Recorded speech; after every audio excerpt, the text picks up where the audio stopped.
Ang coins natin ngayon ay 2 pesos commemorative coins, 100 taon kaarawan ni Manuel A. Rojas, 1892-1992, at 1 peso 2017. So papaliwanag ko mamaya kung bakit binalot natin to yung piso. Itong 2 pesos na commemorative, nilagyan ko siya ng iyo dahil almost uncirculated siya. May mga hairline naman siya, may mga hairline na rin siya. Possible may fingerprint na rin to. At isa siyang ori ng commemorative 2 pesos coin. So pag ganitong condition, pwede na to sa 150 pesos. Since commemorative naman siya at good condition. Pero sa akin tinabi ko siya dahil gusto ko i-add sa aking collection. Yan.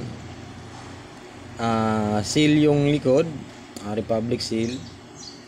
Republika ng Pilipinas, seal yung likod, at 2 pesos yung harap, si Manuel A. Rojas. At syempre meron din tayong 1 peso na 2017. Ito po ay iyo condition. Kung makikita nyo, makintab po yan, pero mayroon na rin siyang fingerprint. So kaya ko lang siya tinabi dahil sa condition niya, almost uncirculated kasi. Pero ito po, lilinawin ko lang natin, ito po ay common po yan. Yung condition lang ang nagustuhan ko rito. So may reverse 3 ito, malaking letra, at napakaganda ng condition. Kaya natin siya ibinalot at idadagdag natin sa ating collection. At pag tumagal pa to, magkakatuning to pag ganito ang condition. Iyo, almost uncirculated.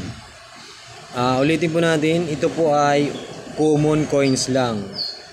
Common coins lang siya, wala pa siyang added value. Hindi pa pwedeng ibenta. So kaya ko lang siya tinabi dahil sa condition niya, makintab.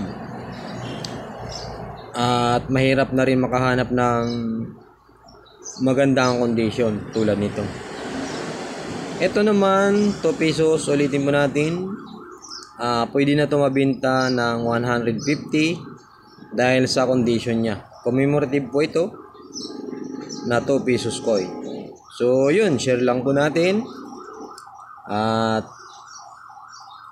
i-add natin to sa ating collection tong 1 peso 2017 since napakaganda ng condition niya. Maraming salamat.